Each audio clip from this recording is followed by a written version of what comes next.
नमस्कार, बहुत स्वागत है आप सभी का। मैं हूं आपके साथ ज्योति यादव। छत्तीसगढ़ के मुख्यमंत्री विष्णुदेव साय रायपुर से दिल्ली के लिए रवाना हुए। साथ में प्रदेश के दोनों उप मुख्यमंत्री विजय शर्मा और अरुण साव भी दिल्ली के लिए रवाना हुए। कल नीति आयोग की बैठक होगी, जिसमें प्रधानमंत्री के साथ बैठक में प्रदेश के मुख्यमंत्री और उप मुख्यमंत्री भी शामिल होने का आदेश मिला है।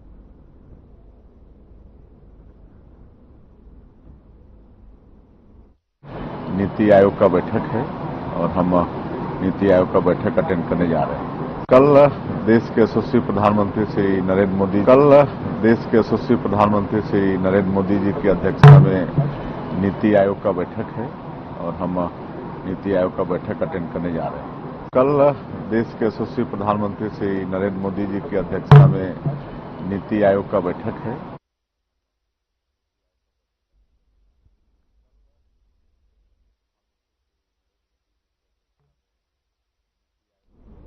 नई दिल्ली स्थित भारत मंडपम में प्रधानमंत्री नरेंद्र मोदी की अध्यक्षता में आयोजित नीति आयोग की महत्वपूर्ण बैठक में शामिल होने से पहले मुख्यमंत्री विष्णुदेव साय ने चर्चा करते हुए राज्य के विकास, रोड मैप, नक्सलवाद के अंत और नई औद्योगिक नीति को लेकर अपनी प्राथमिकता स्पष्ट की है। तो वहीं रवाना होने से पहले मुख्यमंत्री साय ने बातचीत में कहा कि वे इस महत्वपूर्ण बैठक में छत्तीसगढ़ की भावी विकास योजनाओं और राज्य के दृष्टिकोण को नीति आयोग के समक्ष रखेंगे। और इसके साथ ही उन्होंने कहा कि विकसित भारत के प्रधानमंत्री के लक्ष्य के अनुरूप हमारा उद्देश्य विकसित छत्तीसगढ़ की दिशा में ठोस कदम बढ़ाया है और बढ़ाना है। मुख्यमंत्री ने स्पष्ट किया कि छत्तीसगढ़ सरकार बस्तर और अन्य क्षेत्रों के समावेशी विकास के लिए पूरी तरह से प्रतिबद्ध है और इसके साथ काम भी कर रही है। तो वहीं उन्होंने नक्सलवाद की समस्या पर भी बात की और कहा कि राज्य में अब यह समाप्ति की ओर है और क्योंकि सरकार ने सुरक्षा के साथ साथ विकास को प्राथमिकता दी है। और इसके साथ ही मुख्यमंत्री साय ने बताया कि वे बैठक में राज्य की नई औद्योगिक नीति, निवेश प्रोत्साहन और औद्योगिक अवसरों की संभावनाओं पर भी प्रकाश डालेंगे। उन्होंने आश्वस्त किया है कि छत्तीसगढ़ प्रधानमंत्री के विकसित भारत के सपने को साकार करने में अग्रणी भूमिका निभाएंगे। हमारे देश के यशस्वी प्रधानमंत्री आदरणीय श्री नरेंद्र मोदी जी की अध्यक्षता में नीति आयोग का बैठक होने वाला है और हम इसमें भाग लेने के लिए आए हैं।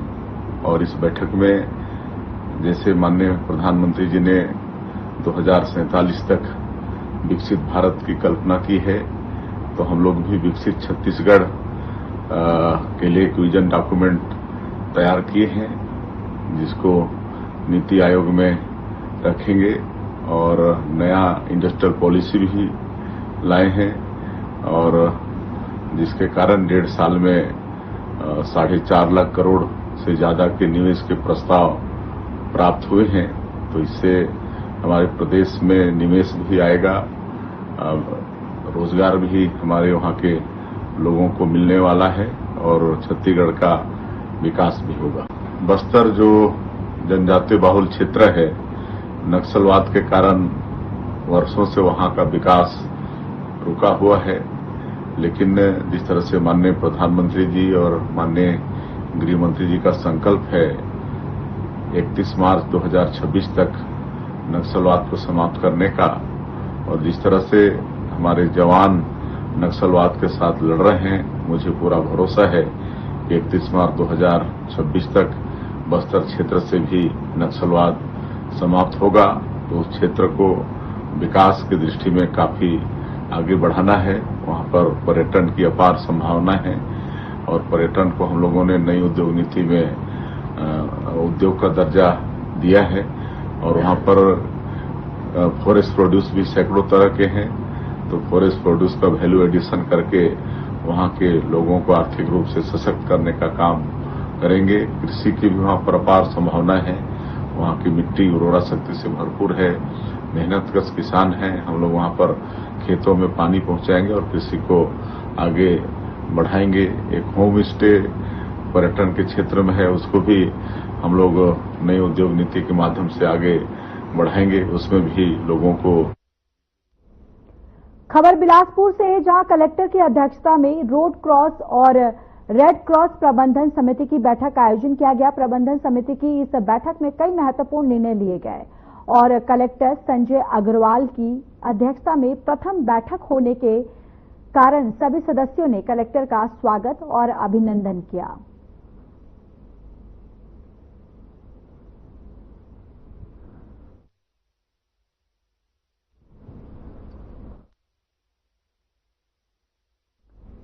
सुशासन तिहार के अंतर्गत बेमतरा विधानसभा क्षेत्र के ग्राम बाबा मोहतरा और खुडमुडा में समाधान शिविर का आयोजन किया गया। इस अवसर पर क्षेत्रीय विधायक दीपेश साहू मुख्य अतिथि के रूप में शामिल हुए। विधायक साहू ने जनसंवाद के माध्यम से ग्रामीणों की समस्याओं को सुना और उसके तत्काल समाधान के लिए संबंधित अधिकारियों को आवश्यक दिशा निर्देश दिए।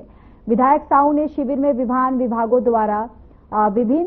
द्वारा लगाए गए स्टॉलों का निरीक्षण कर योजनाओं की जानकारी भी ली और समाज तक शासन और आमजन तक शासन की योजनाओं की जानकारी पहुंचाने पर विशेष बल दिया।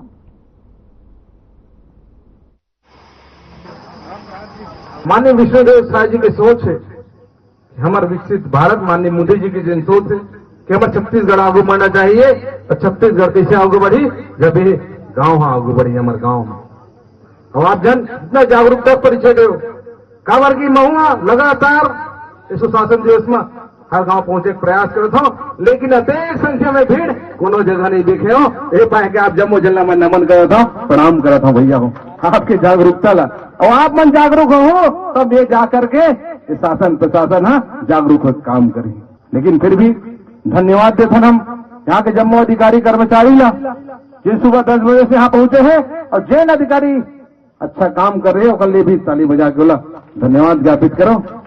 ऐसे नहीं हम आपके खिलाफ मान, लेकिन आप मन जो बदहाल स्थिति लाए हो 17 गांव के सीओ साहब, एसडीएम साहब, वो पाए के विषय है। आज मऊ कर्मचारी ने हम शिक्षक के रूप में 10 साल काम करे हैं। वो घर परिवार में जम्मू जन अधिकारी कर्मचारी है, वो पीड़ा और तकलीफ ला समझता हूं, लेकिन अगर नौकरी ला छोड़ करके आए हो तो आम जनवर सेवा करे के उद्देश्य से आए हो। एक सेवा में कोनो प्रकार की समस्या नहीं आना चाहिए। ये गंभीरता हमारे जम्मू अधिकारी कर्मचारी ला समझना है। आज सुखर आयोजन अधिक बढ़िया सुशासन के तिहार में अधिक सुखर आयोजन के लिए मैं जम्मू अधिकारी कर्मचारी बोला ताली बजा के बोला धन्यवाद ज्ञापित। अब बाद में आवो। अब हमार मातारी मन के घोषणा कुछ मांग रही धार गांव, अब आए हो एक आध मांग ला पूरा कर लो। काबर के खंडे पहली है मन धौरा भाटा में आ रहे कर्म जयंती में 10 लाख के भवन देन, 17 लाख के अभी दारगांव में अस्पताल के लिए भी स्वीकृति हो गए हैं और 2 करोड़ के भी विकास कार्य क्षेत्र में हम दे चुके हैं निकलने पहले भी। और हमारे दारगांव के महतारी मन के मांगे क्लस्टर भवन होना चाहिए, तो भवन के लिए 10 लाख रुपए के घोषणा करा था ये मंच के माध्यम से। आप मन की जो भी मांग रही, जो समस्या रही, आने वाला समय में वो मांग ला भी पूरा करे के आपकी सेवा को एक नाते पूरा करे काम करूं। पुनः आप जम्मू जन। छत्तीसगढ़ के बीजापुर जिले में 24 माओवादियों ने पुलिस और सीआरपीएफ अधिकारियों के समक्ष आत्मसमर्पण कर दिया है। बताते चले कि इन 24 माओवादियों से 14 माओवादियों पर 87.5 लाख रुपए का इनाम था। आत्मसमर्पण करने वाले माओवादियों में 11 महिलाएं शामिल है। बताते चले कि ये माओवादियों ने राज्य सरकार की विकास योजनाओं से प्रभावित होकर आत्मसमर्पण किया। तो वहीं इस पर जानकारी देते हुए बीजापुर पुलिस अधीक्षक जितेंद्र कुमार यादव के अनुसार इस वर्ष जिले में अब तक 203 नक्सली आत्मसमर्पण कर चुके हैं, जबकि 90 मारे गए हैं और 213 गिरफ्तार किए गए हैं। साथ ही सरेंडर करने वाले सभी नक्सलियों को 50,000 रुपए का सहायता राशि जो है वो भी दी गई है।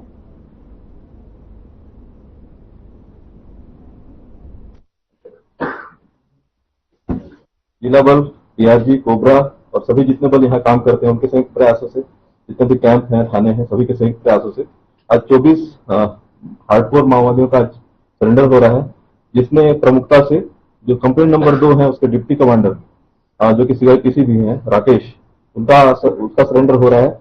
इसके अलावा मार्ट डिवीजन में कंपनी नंबर 7 है, उसके जो पीपीसीएम हैं, इसके अलावा पीएलजे बटालियन के 2 सदस्य हैं और उसी प्रकार कंपनी नंबर 2 की एक सदस्य, कुल मिलाकर 87.5 लाख के इनामी आज नक्सली आज सरेंडर कर रहे हैं।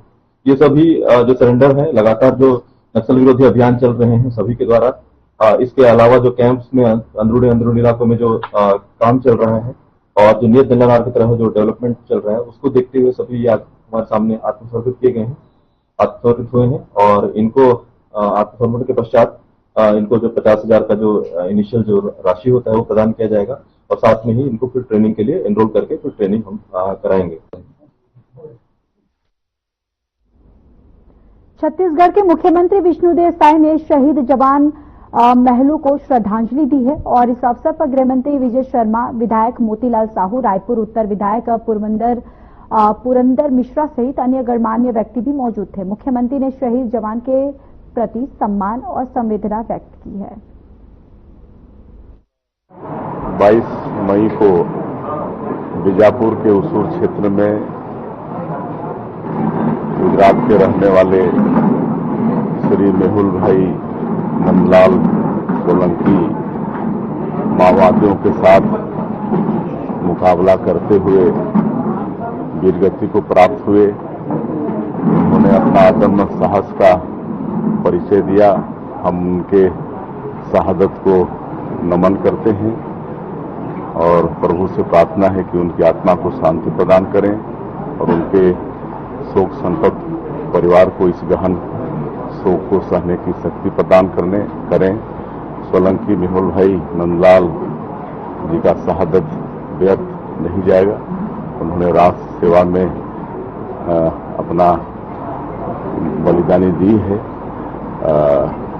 जरूर छत्तीसगढ़ के बस्तर क्षेत्र में शांति स्थापित होकर रहेगी। आज हम लोगों ने यहाँ पर आकर हमारे गृह मंत्री, विधायकगण और सभी उनको श्रद्धांजलि दिए हैं, कंधा भी दिए हैं। सबको मालूम है, पूरा देश को मालूम है कि 1.5 साल से हमारे जवान नक्सलवाद के साथ मजबूती के साथ लड़ाई लड़ रहे हैं और लगातार ऑपरेशन हो रहे हैं और सब में सफलता मिल रही है, अभूतपूर्व सफलता मिल रही है। और माननीय प्रधानमंत्री जी और माननीय गृह मंत्री जी का जो संकल्प है 31 मार्च 2026 तक समूल रूप से इस देश से नक्सलवाद को। बेमेतरा के राजीव भवन कांग्रेस कार्यालय में भारत रत्न देश के पूर्व प्रधानमंत्री राजीव गांधी की पुण्यतिथि मनाई गई। तो वहीं जिला पंचायत के नवनिर्वाचित जनप्रतिनिधियों का सम्मान किया गया। राजीव गांधी की पुण्यतिथि पर आतंकवाद विरोधी दिवस मनाया जाता है और ये भारत में हर साल 21 मई को पूर्व प्रधानमंत्री राजीव गांधी की पुण्यतिथि के अवसर पर मनाया जाता है और ये दिन आतंकवाद और हिंसा से उत्पन्न गंभीर खतरों और व्यक्तियों, समाज और राष्ट्र पर इनके प्रभाव के बारे में सभी क्षेत्रों के लोगों के बीच जागरूकता बढ़ाने के लिए आतंकवाद विरोधी दिवस पर आतंकवाद विरोधी शपथ जिलाध्यक्ष आशीष छाबड़ा की तरफ से दिलाई गई। इस दौरान कांग्रेस कमेटी के जिलाध्यक्ष आशीष छाबड़ा ने कहा कि राजीव गांधी को दुनिया मिस्टर क्लीन के नाम से जानती है। उन्होंने युवाओं को 18 साल की उम्र में वोट देने का अधिकार दिलाया।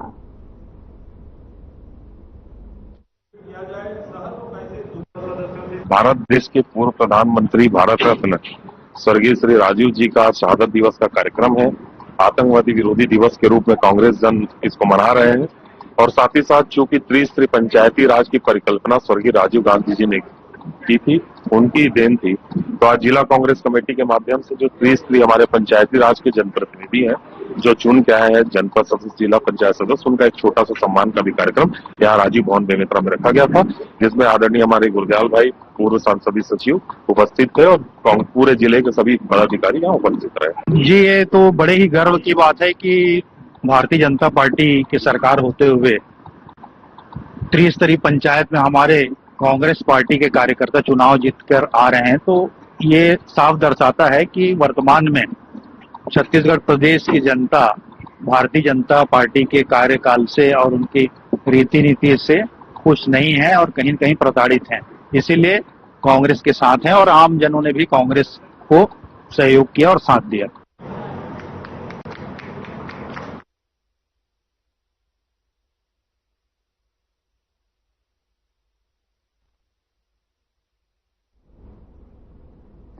राजनांदगांव से एक दुष्कर्म का मामला सामने आया है। बताया जा रहा है कि 55 साल के एक शख्स ने नाबालिग को बहाने से अपने पास बुलाया और फिर उसे अपने साथ सुनसान जगह पर ले गया और उसके साथ दुष्कर्म की वारदात को अंजाम दिया। पीड़िता ने परिवार को साथ इसकी शिकायत पुलिस को दी। पुलिस ने मामले की गंभीरता को देखते हुए आरोपी को हिरासत में लेकर कोर्ट में पेश किया है, जिसके बाद आरोपी को न्यायिक रिमांड पर जेल भेज दिया गया है।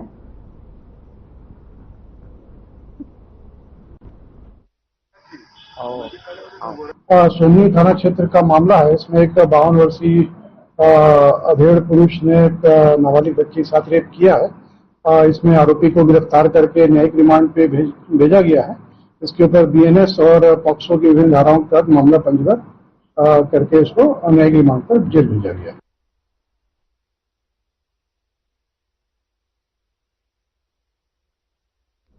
राजनांदगांव की विभिन्न समस्याओं को लेकर छत्तीसगढ़ मुक्ति मोर्चा और रिटायर्ड कर्मचारी हड़ताल पर बैठ गए। कर्मचारियों का कहना है कि इससे पहले भी वे हड़ताल पर बैठे थे, लेकिन निगम का महापौर द्वारा आश्वासन तो दिया गया, लेकिन समस्या का समाधान जो है वो नहीं हुआ, जिसके चलते उन्हें मजबूरन हड़ताल पर बैठना पड़ा। कर्मचारियों का कहना है कि जब तक उनकी मांग पूरी नहीं हो सकती और मांगे जो है वो पूरी नहीं की जा सकती, तब तक उनकी हड़ताल इसी तरह जारी रहेगी। हड़ताल के चलते शहर में पानी, बिजली, सफाई पूरी तरह से ठप पड़ी है। लोगों को पानी के लिए भटकना पड़ रहा है, जिसको देखने वाला कोई भी नहीं है।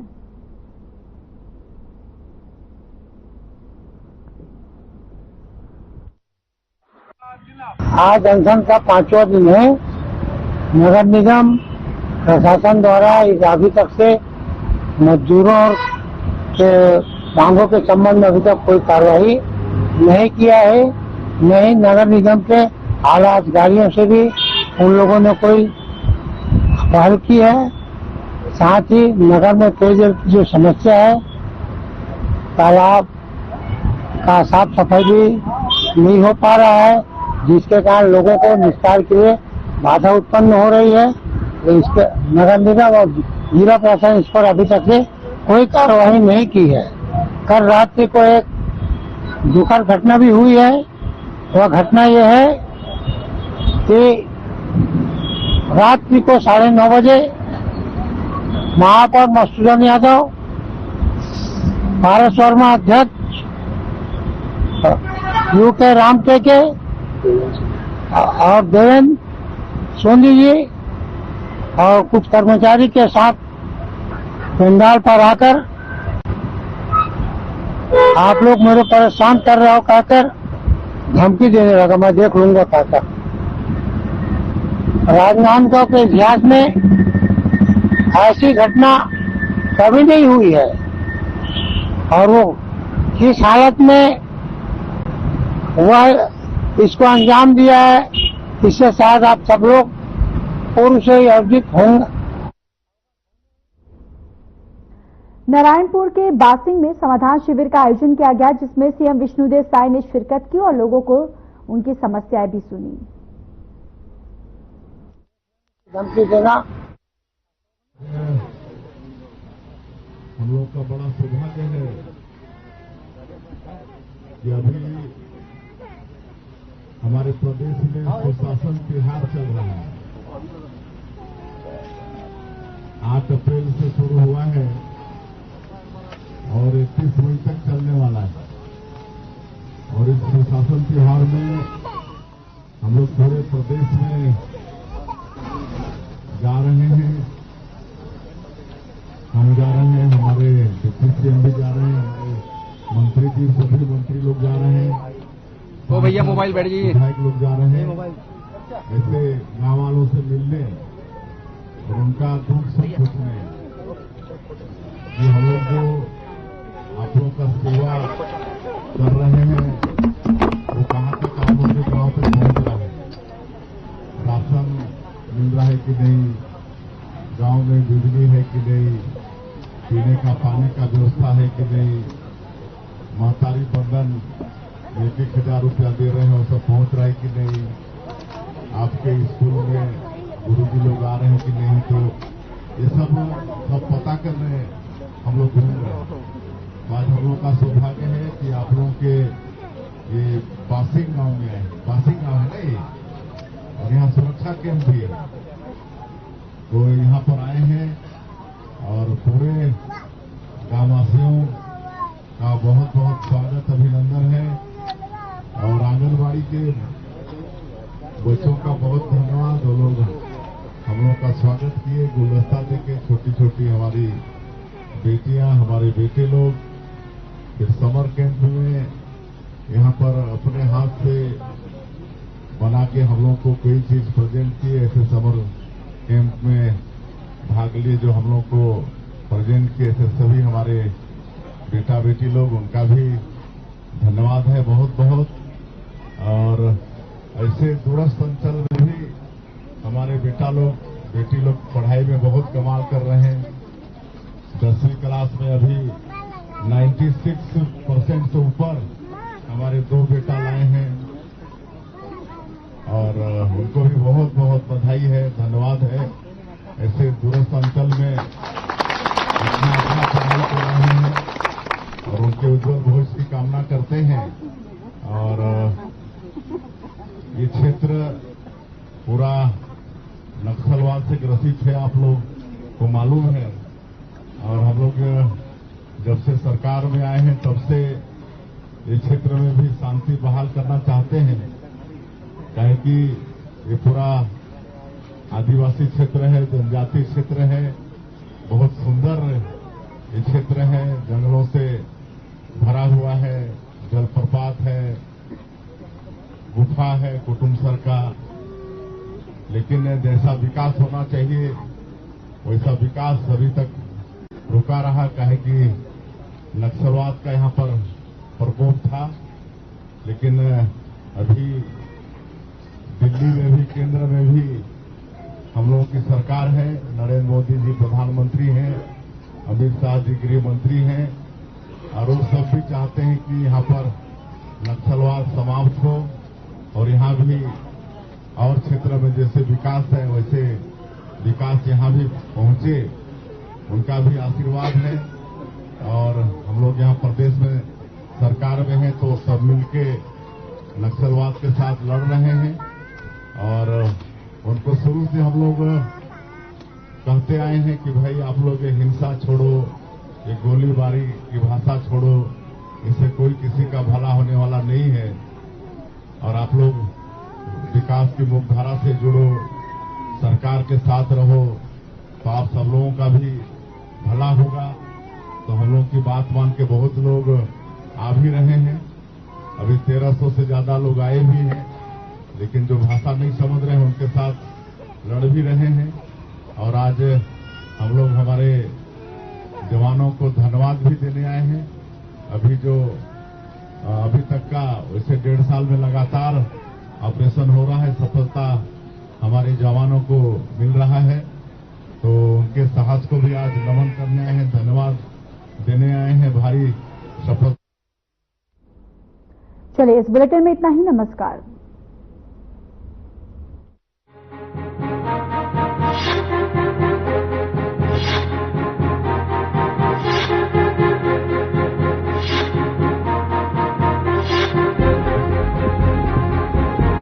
क्या रंग खिला